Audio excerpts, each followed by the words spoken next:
6 দফা দাবিতে সারা দেশে পলিটেকনিক শিক্ষার্থীদের কাফন মিছিল। কিশোরগঞ্জের ভৈরবে 2 পক্ষের সংঘর্ষে নিহত 1, আহত আরও 30 জন। সাভারে যাত্রীবাহী বাসে তল্লাশি, ধারালো অস্ত্রসহ এক ছিনতাইকারী আটক।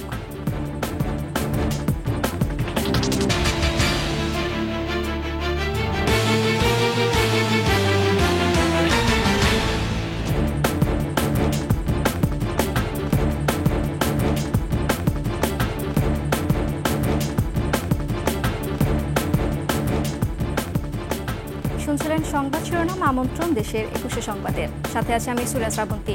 দর্শক, 21শে টেলিভিশনের সংবাদ একসাথে সরাসরি দেখতে পাবেন আমাদের ফেসবুক পেজ www.facebook.com/2124 অনলাইনে।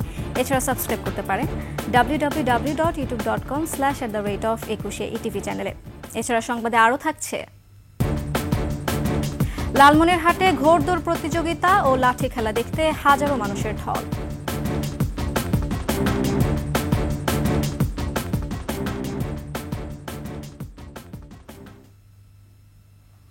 6 দফা দাবি আদায় ও কুমিল্লায় শিক্ষার্থীদের উপর হামলার প্রতিবাদে কাফনের কাপড় মাথায় বেঁধে গণমিছিল করেছে পলিটেকনিক ইনস্টিটিউটের শিক্ষার্থীরা। জুমার নামাজ শেষে দেশব্যাপী এ কর্মসূচি করে শিক্ষার্থীরা। দাবি আদায় না হওয়া পর্যন্ত আন্দোলন চালিয়ে যাওয়ার কথা বলেন তারা। আরফিন শাওনের সহায়তা ও প্রতিনিধিদের তথ্যছবিতে ডেস্ক রিপোর্ট। 6 দফা দাবি আদায়ে কাফনের কাপড় মাথায় বেঁধে গণমিছিল করেছে পলিটেকনিক শিক্ষার্থীরা। শুক্রবার জুমার নামাজ শেষে ঢাকা পলিটেকনিক ইনস্টিটিউটের হল মসজিদ প্রাঙ্গণ থেকে একটি কাফন মিছিল বের হয়। মিছিলটি তেজগাঁও আদর্শ স্কুল অ্যান্ড কলেজের রোড ও 7 রাস্তা হয়ে কলেজের দক্ষিণ গেটে অবস্থান নেয়। এ সময় দাবি আদায় না হওয়া পর্যন্ত আন্দোলন চালিয়ে যাওয়ার কথা বলে শিক্ষার্থীরা। সরকারের সাথে যদি বৈঠকের সুযোগ হয়, যদি বৈঠক যদি যুক্তিযুক্ত হয়, তাহলে সেই ক্ষেত্রে আমরা চিন্তা করব যে বৈঠক করা যায় কিনা, কিন্তু আমাদের আন্দোলন কোনোভাবে বন্ধ থাকবে না। মেনে নেওয়া না হয় তাহলে আমাদের এই যে কর্মসূচি চলতেছে এটা দফায় দফায় চলতে থাকবে। এদিকে একই দাবিতে রংপুর পলিটেকনিক ইনস্টিটিউটের শিক্ষার্থীরা কাফনের কাপড় মাথায় পরে বিক্ষোভ করেছে। বিক্ষোভে শত শত শিক্ষার্থী অংশ নেয়। এ সময় শিক্ষার্থীরা তাদের দাবি মেনে না নিলে কঠোর কর্মসূচি দেওয়ার ঘোষণা দেয়। ফরিদপুর পলিটেকনিক ইনস্টিটিউটের অডিটোরিয়াম রুমের সামনে জড়ো হয়ে প্রতিবাদ ও বিক্ষোভ কর্মসূচি পালন করেছে শিক্ষার্থীরা। এ সময় তারা 6 দফা দাবি দ্রুত বাস্তবায়নের জোর দাবি জানান। যদি আমাদের সঠিক দাবিগুলো যথাসময়ে মেনে না নেয়, এই ছাত্ররা কাফন যেমন পড়েছে কাফনের মধ্যে ঢুকতে আর বেশি সময় নেবে না। দাবি আদায়ের লক্ষ্যে কাফনের কাপড় মাথায় বেঁধে বিক্ষোভ করেছে লক্ষ্মীপুর পলিটেকনিকের শিক্ষার্থীরা। ফিরোজ হোসেন, ডেস্ক রিপোর্ট, 21শে টেলিভিশন। 1 দফা দাবির কর্মসূচি হিসেবে আজ খুলনা প্রকৌশল ও প্রযুক্তি বিশ্ববিদ্যালয়ের শিক্ষার্থীরা বিকেলে শোকের গ্রাফিতি করবে।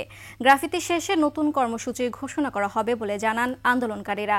এর আগে রাতে ভিসির পদত্যাগের 1 দফা দাবিতে ক্যাম্পাসে মশাল মিছিল করেন শিক্ষার্থীরা জানান ভিসি শিক্ষার্থীদের নিরাপত্তা দিতে ব্যর্থ হয়েছেন। সেজন্য 6 দফা থেকে 1 দফা দাবি ঘোষণা দেওয়া হয়েছে বলেও জানান তারা। একই সাথে নতুন ভিসির অধীনে নিরপেক্ষ তদন্ত কমিটি গঠন করে 18 ও 19 ফেব্রুয়ারি হামলার ঘটনার তদন্তের দাবি শিক্ষার্থীদের।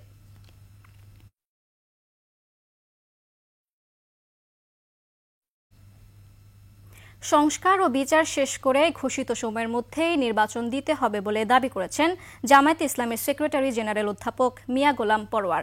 সকালে কুমিল্লায় লাকসাম উপজেলা ও পৌরসভা জামায়াতের যৌথ আয়োজনে অনুষ্ঠিত কর্মী সম্মেলনে তিনি বলেন, পলাতক স্বৈরাচারের আমলে মানুষের ভোটাধিকার হরণ করা হয়েছিল, নির্বাচনের নামে জাতির সঙ্গে প্রহসন করা হয়েছিল।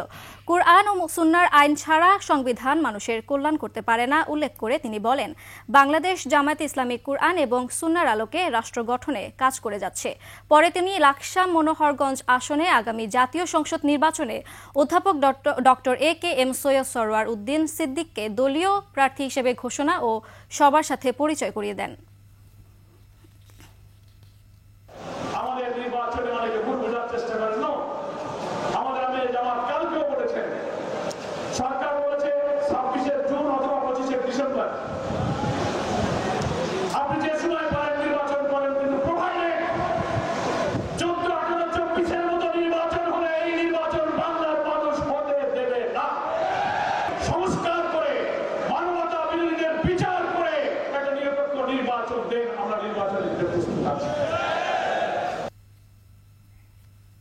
কিশোরগঞ্জের ভৈরবে আধিপত্য বিস্তারকে কেন্দ্র করে দুপক্ষের সংঘর্ষে মিজান নামে একজন নিহত হয়েছে। এ ঘটনায় ৩০ জন আহত হয়েছে। দুপুরে উপজেলার শ্রীনগর ইউনিয়নে এ ঘটনা ঘটে। নিহত মিজান উপজেলার ভবানীপুর গ্রামের ছেলে। স্থানীয়রা জানায়, ঘটনায় ৩ দিন আগে পার্শ্ববর্তী মোটুপি গ্রামে দুপক্ষের সংঘর্ষ হয়। এ নিয়ে সকালে দুপক্ষ সালিশি বসে।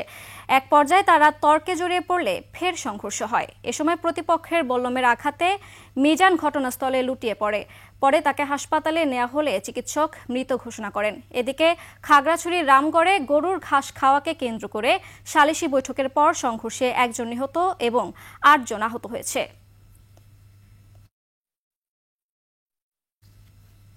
হবিগঞ্জের মাধবপুরে ট্রাক পিকআপ সংঘর্ষে স্বামী স্ত্রী সহ নিহত হয়েছেন ৪ জন। চুয়াডাঙ্গা ও সিরাজগঞ্জে মারা গেছেন আরও ৪ জন। এছাড়া কুমিল্লার দেবিদ্বার ও বুড়িচংয়ের দুর্ঘটনায় প্রাণ গেছে আরও ২ জনের। এদিকে মুন্সিগঞ্জের ঢাকা মাওয়া এক্সপ্রেসওয়েতে কাভার্ড ভ্যানের সাথে সংঘর্ষে যাত্রীবাহী বাসের ছাদ খুলে যায়। চট্টগ্রামের মিরসরাইয়ে গাড়ি চাপায় নিহত হয়েছে একজন। প্রতিনিধিদের তথ্যছবিতে ডেস্ক রিপোর্ট। বৃহস্পতিবার রাত ২টার দিকে হবিগঞ্জের মাধবপুরের বাখরনগরে ট্রাকের সাথে পিকআপ ভ্যানের সংঘর্ষ হয়। পুলিশ জানায়, রাতে পিকআপ ভ্যানটি মালামাল নিয়ে সিলেটের দিকে যাচ্ছিল। এ সময় বিপরীত দিক থেকে আসা ট্রাকের সাথে সংঘর্ষে দুমড়ে মুচড়ে যায় পিকআপের সামনের অংশ। ঘটনাস্থলেই মারা যান পিকআপের হেলপার সহ ৪ জন। বাহননগর এলাকায় ট্রাক এবং পিকআপ মুখোমুখি হয়। মুখোমুখি হওয়ার পরে ঘটনাস্থলে ৪ জন মারা যায়। তার ৩ জন হলো একই পরিবারের আর একজন হলো পিকআপের হেল্পার। গুরুতর আহতদের হাসপাতালে নেওয়া হয়। ৫ জনের অবস্থা আশঙ্কাজনক বলে জানায় চিকিৎসক। এদিকে চুয়াডাঙ্গার ৯ মাইল এলাকায় দ্রুতগামী বাসের ধাক্কায় নিহত হন ব্যাটারি চালিত ভ্যানের চালক সহ ২ জন। এখানে এসে দেখি যে একটা ২ জন মৃত ব্যক্তি লাশ পড়ে আছে। একজন হচ্ছে ভ্যান চালক আর একজন হচ্ছে যাত্রী। সিরাজগঞ্জের উল্লাপাড়ায় ট্রাক ও মাইক্রোবাসের সংঘর্ষে ২ জন নিহত ও ১ জন আহত হন। পুলিশ জানায়, ভোরে পাবনার নগরবাড়ি থেকে সিমেন্ট বোঝাই একটি ট্রাক রংপুরে যাবার পথে উল্লাপাড়ার নয়নাগাতি এলাকায় মাইক্রোবাসের সাথে সংঘর্ষ হয়। এতে ঘটনাস্থলেই মাইক্রোবাসের চালক ও এক যাত্রী নিহত হন। অন্যদিকে মুন্সিগঞ্জের ঢাকা মাওয়া এক্সপ্রেসওয়ের শ্রীনগরের সমসপুরে বরিশাল এক্সপ্রেসের একটি বাসের সাথে কাভার্ড ভ্যানের সংঘর্ষ হয়। এতে বাসের ছাদ খুলে পড়ে যায়। এ ঘটনায় আহত হন বেশ কয়েকজন। তবে বাসের চালক গাড়ি না থামিয়ে প্রায় ৫ কিলোমিটার এলাকা চালিয়ে যান। পরে লৌহজংয়ের কুমারভোগ এলাকায় পৌঁছালে স্থানীয়রা গাড়ির গতিরোধ করেন। চালক পালিয়ে যায়। খুরশিদ আলম, ডেস্ক রিপোর্ট, ২১শে টেলিভিশন। সাভারে যাত্রীবাহী চলন্ত বাসে তল্লাশি চালিয়ে ধারালো অস্ত্রসহ এক ছিনতাইকারীকে আটক করেছে পুলিশ। দুপুরে ঢাকা আরিচা মহাসড়কের ব্যাংকটাউন এলাকায় রাজধানী পরিবহনের একটি চলন্ত বাসে তল্লাশির সময় তাকে আটক করা হয়। আটককৃত ব্যক্তি যশোর জেলার অভয়নগরের বাসিন্দা। পুলিশ জানায়, ছিনতাই রোধে চলমান চেকপোস্টের অংশ হিসেবে অভিযান চালায় সাভার থানা পুলিশ। এ সময় ঢাকা আরিচা মহাসড়কের রাজধানী পরিবহনের একটি বাসে তল্লাশির সময় একজনকে আটক করা হয়।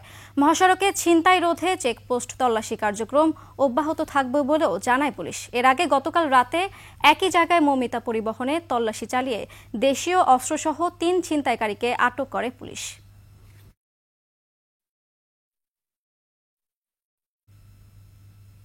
এদিকে রাজধানীর পশ্চিম শেওড়াপাড়ায় ইস্ট ওয়েস্ট স্কুলের পাশের গলিতে চাপাতি ঠেকিয়ে ছিনতাইয়ের ঘটনায় শাকিল নামের এক যুবককে গ্রেপ্তার করেছে পুলিশ। শুক্রবার ভোররাতে গাজীপুর সদর উপজেলার পুবাইল এলাকায় তাকে গ্রেপ্তার করা হয়। এ ঘটনায় আরও ২ জনকে খুঁজছে পুলিশ। মফিউর রহমানের রিপোর্ট। সিসিটিভি ফুটেজে দেখা যায়, রিকশা করে 2 তরুণ তরুণী গলির মুখে এসে দাঁড়ায়। পরে পিছন থেকে মোটরসাইকেলে করে 3 জন এসে রিকশার সামনে দাঁড়ায়। এক পর্যায়ে সাদা টি শার্ট ও কালো শার্ট পরা 2 জন মোটরসাইকেল থেকে নামেন। মুহূর্তেই কিছু বুঝে ওঠার আগেই কোমর থেকে ছিনতাইকারীরা ধারালো চাপাতি বের করে ভয়ভীতি দেখিয়ে তরুণীর কাছ থেকে ভ্যানিটি ব্যাগ ছিনিয়ে নেন সাদা টি শার্ট পরিহিত লোক। গত বৃহস্পতিবার ভোররাতে রাজধানীর পশ্চিম শেওড়াপাড়া ইস্ট ওয়েস্ট স্কুলের সামনে এই ঘটনা ঘটে। মুহূর্তে সামাজিক যোগাযোগ মাধ্যমে ভাইরাল হলে আলোড়ন সৃষ্টি হয়। মিরপুর মডেল থানার বিষয়টি নজরে আসলে ভুক্তভোগী ছিনতাই মামলা করলে অভিযানে নামে পুলিশ। বহুল প্রচারিত হওয়ার প্রেক্ষিতে আমাদের কাছে নিউজটি আসে, তৎক্ষণাৎ আমরা ভিকটিমকে খুঁজে বের করি এবং তার কাছ থেকে একটা অভিযোগ নিয়ে আমরা মামলাটা রুজু করি। এই ঘটনায় একজনকে গ্রেপ্তার করেছে পুলিশ। জব্দ করা হয় ছিনতাই ব্যবহৃত মোটরসাইকেল এবং চাপাতি। পুলিশ বলছে গ্রেপ্তারকৃত ব্যক্তি একটি সংঘবদ্ধ ছিনতাইকারী চক্রের সক্রিয় সদস্য।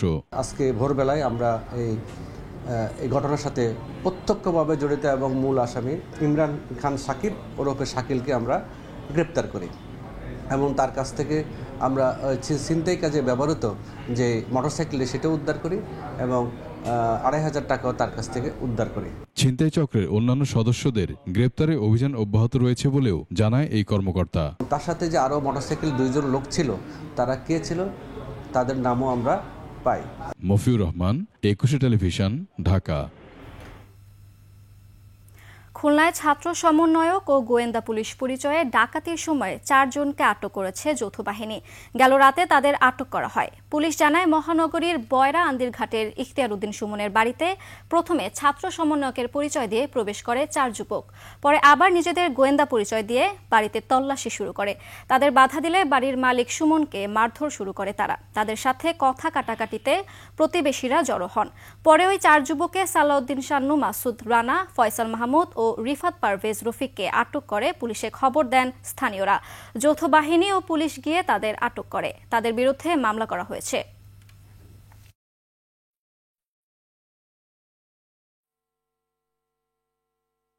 পরিচয় দিছে, তারপর সমন্বয়ক ছাত্র সমন্বয়কের সমস্ত পরিচয় দিছে, এর বাড়ি এসে ঢুকছে, সোনা গলা এসব দিয়েছে, তারপরে দরজাকে মারপিট করছে। এই পরবর্তীতে সংবাদ পেয়ে পুলিশ আসে।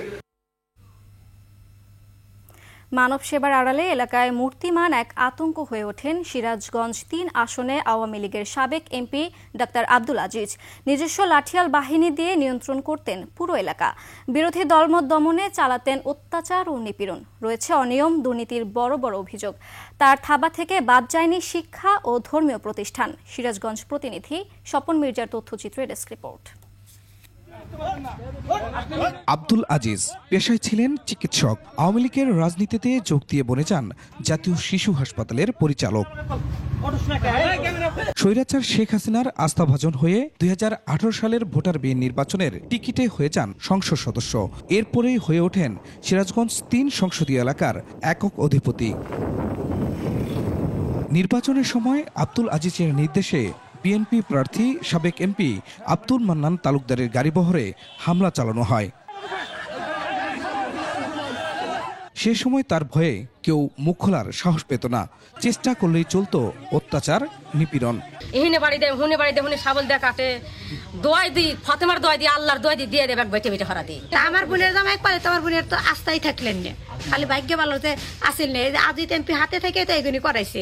আজিত এমপি হলো মেন, আজিত এমপি সাহেবের অর্ডারই হলো এগুলা করছে স্থানীয় আওয়ামী লীগ আলাদা। প্রত্যেকটা জায়গাতেই এই আজিত এমপি ছাত্রলীগ, যুবলীগ ব্যবহার করছে। আমাদের রায়গঞ্জ তারাশে কোনো মানুষ ঘরে থাকতে পারবেন, কোনো সাধারণ মানুষ শান্তিতে থাকতে পারবেন। টাকার নেশায় পড়ে যান ভোটারবিহীন এমপি আব্দুল আজিজ। নিয়োগ বাণিজ্য সহ প্রকল্প বাস্তবায়নের নামে হাতিয়ে নেন কোটি কোটি টাকা। এমপির সাথে আজিত, হ্যাঁ এমপি, সবার সাথে যোগাযোগ করে ইন্টারভিউ দিলাম, দেওয়ার পরে ওই যে ইয়া করে নিয়ে নিলাম। ওই যে ওখানে আমরা হলো ওই যে একটা ঈদ গেটে দিছে, আমি উদ্বোধন করলাম, এখানে একটা মাদ্রাসা দিব, মাদ্রাসা ঘর দিব আব্দুল আজিজ সাহেব। এই ঘর দরকার হয়েছিল, স্যার খবর নাই। করার কথা ছিল, টাকা পয়সা দিছিল কি না দিছিল এমপি সাহেব মনে হয় ভেঙে চুরে খাওয়া লাইছে। আমরা ঈদগাহ মাঠে নামাজ পড়ে পারি নাই। গণ অভ্যুত্থানে ফ্যাসিস্ট আওয়ামী লীগ সরকারের পতনের পর পালিয়েছিলেন প্রভাবশালী এই নেতা। গত 3 ফেব্রুয়ারি পুলিশ হত্যা চেষ্টা ও বিস্ফোরক মামলায় গ্রেপ্তার হন তিনি। 3 মাস কারাভোগের পর জামিনে মুক্তি পেলে বিক্ষুব্ধ জনতা তাকে গণধোলাই দিয়ে আবার পুলিশে দেয়। আওয়ামী লীগের দোষর যারা ছিল, স্বৈরাচার সরকার যারা ভোট চোর সরকার হিসাবে অবৈধ ভোট নিয়ে রাতের ভোট করে যারা এমপি হয়েছিল, সেই এমপিদেরকে সুনির্দিষ্ট শাস্তি দেওয়া। তবে তার অবৈধ সম্পদ জব্দ সহ সব অপকর্মের দৃষ্টান্তমূলক শাস্তি চান সিরাজগঞ্জবাসী। Khurshid Alam, desk report, 21 television. লালমনিরহাটে ঐতিহ্যবাহী ঘোড়দৌড় প্রতিযোগিতা ও লাঠি খেলা হয়েছে। এদিকে রাজবাড়ীতে 3 দিন ব্যাপী লোকজ মেলায় ঢোলের তালে তালে হয় লাঠি খেলা, যা দেখতে ভিড় করেন হাজারো মানুষ। প্রতিনিধিদের তথ্যছবিতে ডেস্ক রিপোর্ট। লালমনিরহাটের বড়বাড়ি শহীদ আবুল কাশেম মহাবিদ্যালয় মাঠে পহেলা বৈশাখ উপলক্ষে চলছে 4 দিন ব্যাপী ঘোড়দৌড় ও লাঠি খেলা সহ গ্রামীণ নানা প্রতিযোগিতা, যা দেখতে জেলা উপজেলা থেকে ছুটে আসেন হাজারো মানুষ।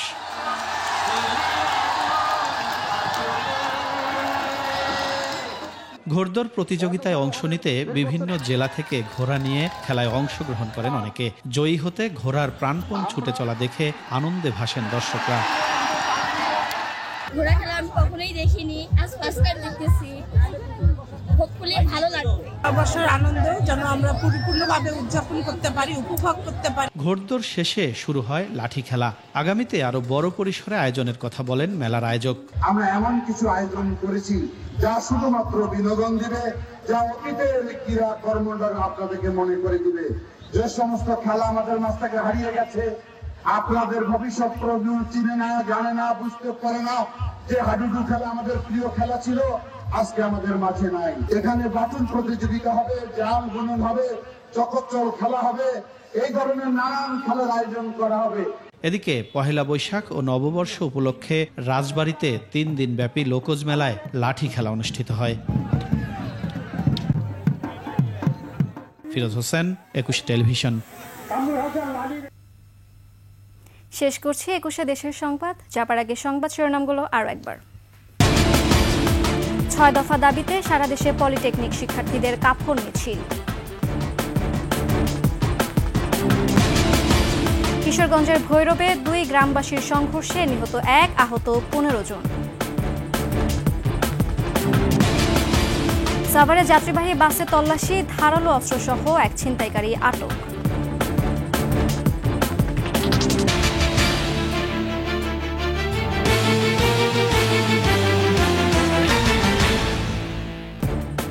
সর্বশেষ সংবাদ জানতে ডায়াল করুন 2021 নম্বরে আর ভিজিট করুন 21-tv.com ওয়েবসাইটে। ফেসবুকে ভিজিট করতে পারেন www.facebook.com/2124 অনলাইনে। এছাড়া সাবস্ক্রাইব করতে পারেন www.youtube.com/@21ATV চ্যানেলে। এতক্ষণ সঙ্গে থাকার জন্য ধন্যবাদ। পরবর্তী সংবাদ সন্ধ্যা 7টায় দেখার আমন্ত্রণ রইল। 21-এর সাথেই থাকুন।